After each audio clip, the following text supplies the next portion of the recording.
Учурда бир жерге адамдарды жөнөтүүнүн зарылдыгы жок. Абалды туруксуздаштыруу үчүн бир аймакка радикалдуу жана экстремисттик мазмундагы маалыматтарды жайылтуу жетиштүү. Ошол себептен учурда дүйнөдө кибер коопсуздукка көп көңүл бурула баштады. Замандын талабы интернеттин жашообуздагы ордун эбегейсиз кылды. Санариптеп хакердик чабуул, стратегиялык сайттарды бузуудан тышкары деструктивдүү күчтөр Facebook, Twitter, Instagram сыяктуу таанымал социалдык тармактарда колдонулуп жатат. Ошол себептен санариптештирүү менен катар кибер коопсуздукка көңүл буруу керек. Чынында бүгүн дезинформация жана фейк ньюсту бүгүнкү күндө дүйнө жүзүндө өзүңүз айткандай экиге бөлөт. Дезинформация деген бул эмне? Атайын бир уюшкан адамдар менен атайын бир өзүнүн пользовательдери бар социалдык тармактарда атайын бир каралоо боюнча жана такталбаган маалыматтарды берип же калп маалыматтарды берүү боюнча иштер жүргүзүлөт да. Жалган маалыматтар менен күрөшүү учурда Америкада колго алынууда. Жакында эле АКШнын президенти Дональд Трамп такталбаган маалыматтарды таратууга жол берген социалдык тармактарга ээлик кылган компанияларга катаал чаралар колдонулары тууралуу буйрукка кол койгон. Бул документ чейрек кылым мурун кабыл алынган мыйзам актынын жоболорун өзгөртүүгө мүмкүндүк берет. Маселен, социалдык медиада жарыяланган маалыматтын мазмуну үчүн жактарды кылмыш жоопкерчилигине тартуу мүмкүн эмес болсо, эми көзөмөлсүз бийлик аталган соц тармактарга жалган маалымат үчүн чектөө киргизүүгө болот. Мурда WhatsApp жана башка тиркемелерден, социалдык тармактардан маалымат келсе эле дароо бөлүшүп, дароо эле көп адам көрүп ушинтип калчу да. Анан азыр болсо жада калса жалпыга маалымдоо каражаттары дагы баш тема менен мазмун дал келбесе, ошо баш теманы башкача кылып берген учурда адамдар комментарий жазат да, силер адаштырбагыла, манипуляция кылбагыла деп мындай эл өзү таразалап, баамдап калып, ошого жетип бара-бара кичинеден болсо дагы биз ошого көнүп келатабыз да. Дүйнө алмашып санарип мейкиндигине өттү. Азыркы чакырыктар жана коркунучтар санарип түргө ээ болду. Кыргызстанда санарипке өтүүдө. Санарип технологияларды киргизүү менен бирге коопсуздук жагын да эске алуу керек. Жалган маалыматты колдонуп тез жеткирет да элге, тез буралат да. Мындай чындыкты айткан адамды көп укпай деле коюш мүмкүн. Былтыр Кыргызстанда террористтик жана экстремисттик маанайдагы маалыматтарды тараткандыгы үчүн 20 интернет сайт, социалдык тармактагы 98 аккаунт жана мобилдик мессенджердеги 26 тайпа жабылган. IT-инженер Руслан Абишев ага дайым даяр болуу керек деген пикирде. Ага дайыма даяр болуу керек. Бирок кибер чабуулдарга толук даяр болууга дайым эле мүмкүн эмес. Санарип мейкиндикке байкоо жүргүзүү үчүн борборлорду түзүү кажет. Билим алган адистер керек. Учурда алардын саны өлкөбүздө көп эмес. Таланттуу адистерди таап чыгып, аларды окууга, семинарларга жөнөтүү кажет.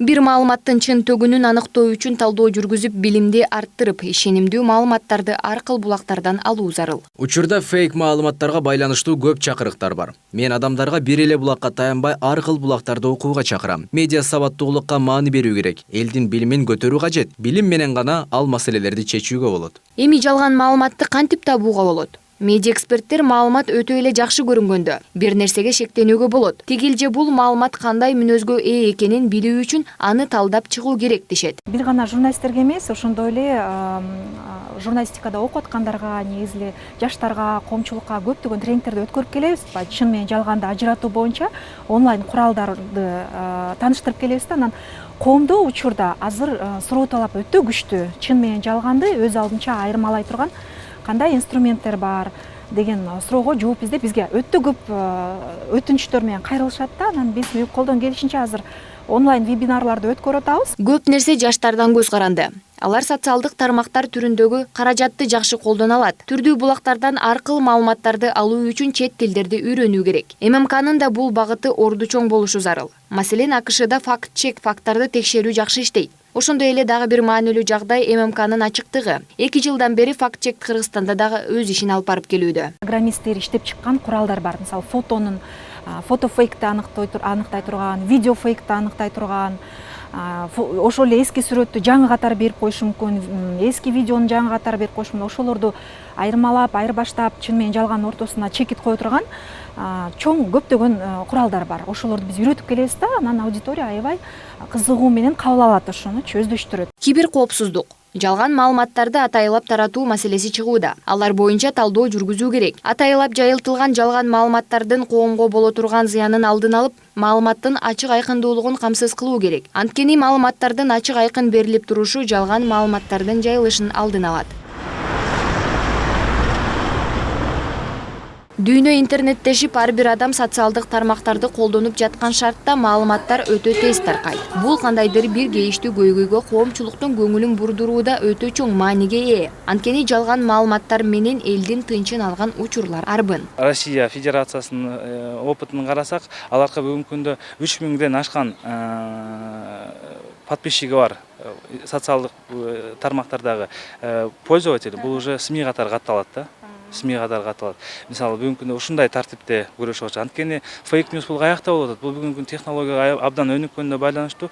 Социалдык тармактарда фейк ньюс болуп, бир кырдаал болгондо эле, бир мисалы ошол кырдаал, ошол бир сброс болот да, маалымат сброс болуп, анан ошону элдер алып, көбүнчө маселе дагы ошол маалыматты алып, тараткан кишиде эмес, ошол киши тараткан ретрансляция деп айтылат да. Мисалы бүгүн маалымат берип койдук, бирок ошону элдер билбестен өзү билбей туруп, бирок ал ошол маалыматты жана пост, репост деп коет, кайра бирөөлөргө жайылтып атат да. Социалдык баракчасында 3000ден ашуун катталуучусу бар адам тараткан ар бир маалыматы үчүн жооп берүүгө тийиш. Мындай мыйзамды кабыл алган Орусия элдин ой пикирин теңирден тескери жака буруп жибере турган маалыматтардан коргоо, мамлекеттик маалымат коопсуздугуна доо келтирбөөгө аракет кылат. Анткени ар бир жаран маалыматты таратууда жоопкерчилик алышы керек. Глобально формирует. Былтыр эксперттер биригип жалган маалыматтарды таратуу менен күрөшүү жөнүндө бир катар иш план ойлоп чыкканбыз. Анткени аларды жазага тартып, айып салуу менен токтотууга болбойт. Мисалы Facebook, Одноклассники сындуу социалдык тиркемелердеги катталуучулардын өздүгүн табуу мүмкүн эмес. Алар башкалардын да атын жамынышы ыктымал. Жаңы сүрөттүү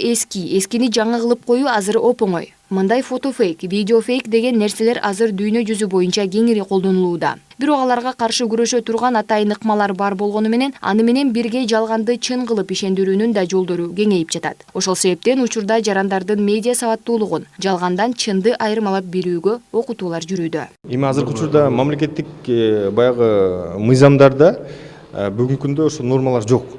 Социалдык тармактарда эгер фейк материалдар чыга турган болсо, аны сен чыгардың деп бир чара көрө турган бүгүнкү күндө нормалар жок. Мына ошолор нормаларды биз киргизели деп атайын ушундай аянтчаларды уюштуруп атабыз. Депутат Кожобек Рыспаев шайлоо алдында талапкерлер арасында компроматтарды чогултуу, маалыматтык согуш, политикалык оюндар болоорун айтып, чынды калп, калпты чын деп эмес, коомчулукту маалыматты иргөөсүнө чакырат. Ошол эле фейктер да укук талаасына келиш керек. Жашынып алып коркуп аткылабаш керек бурчка жатып алып, бирөөнчү. Ошон үчүн мен ойлойм, бүгүнкү күндө эл өзү тажап баратат бугачы. Эмнеге ишенерин билбей калды да. Элдер ойлойт, бирөө жазып койсо эле ушу чын экен деп. А биз ушак менен жашабабыз керек, биз багы достоверный ошочо маалымат, так маалыматтарды алып, так нерсе менен жашашыбыз керек да. Бирөөнүн бирдекен айтып койсо эле ушундай экен деп эле анан дүргүп атышат. Же болбосо бир туура эмес нерсеге барып атышат. Ошон үчүн мен ойлойм, бул фейктерге дагы мындай чара колдонуш керек го деп ойлойм бүгүнкү. Интернет желесинде темасы бөлөк, ичинде такыр башка кабар жазылган маалыматтар өтө көп. Мындай көрүнүштөрдү азайтуу, жок кылуу үчүн постсоветтик өлкөлөрдө интернет пайда болгондон бери күрөш жүрүп келет. Мисалы Түркмөнстанда иштен тышкары интернет менен пайдаланууга болбойт. Ал жакта Facebook, Одноклассники, Instagram жада калса WhatsApp тиркемеси менен да пайдаланууга тыюу салынган. Интернет пайда болгону өзүңөр көрүп атасыңар, караны ак кылат, акты кара кылат, жакшы адамды жаман кылат, жаман адамды жакшы кылат.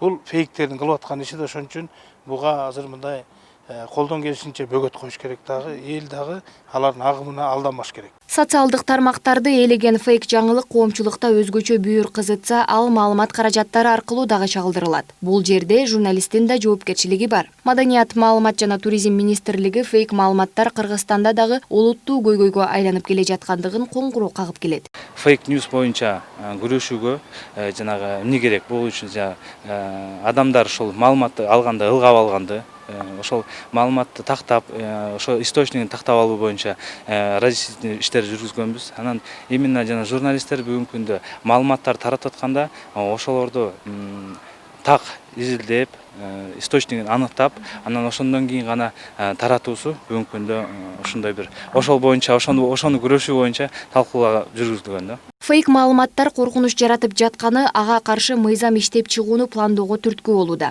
Эксперттер фейкти тизгиндейбиз деп сөз эркиндигин тизгиндеп албоого чакырышса, айрым серепчилер сөз эркиндиги менен жалган маалымат таратуу эки башка түшүнүк экендигин айтышат. Кыргызстанда социалдык тармактардагы маалыматтарды жөнгө салуу максатында маалыматты манипуляциялоо жөнүндө мыйзам долбоору коомдук талкууга коюлган. Мыйзамдын демилгечилери Жогорку Кеңештин депутаттары Гүлшат Асылбаева жана Айнура Осмонова. Аталган мыйзам долбоорунун максаты интернет тармагында таралып жаткан жалган маалыматтардан жарандарды, юридикалык жактарды жана мамлекетти коргоо, алардын укугун жана эркиндигин камсыз кылуу. Бул жумада өткөн Жогорку Кеңештин кезектеги отурумунда эл өкүлдөрүнүн бир катары бул демилгени колдоо керектигин айтып чыгышты.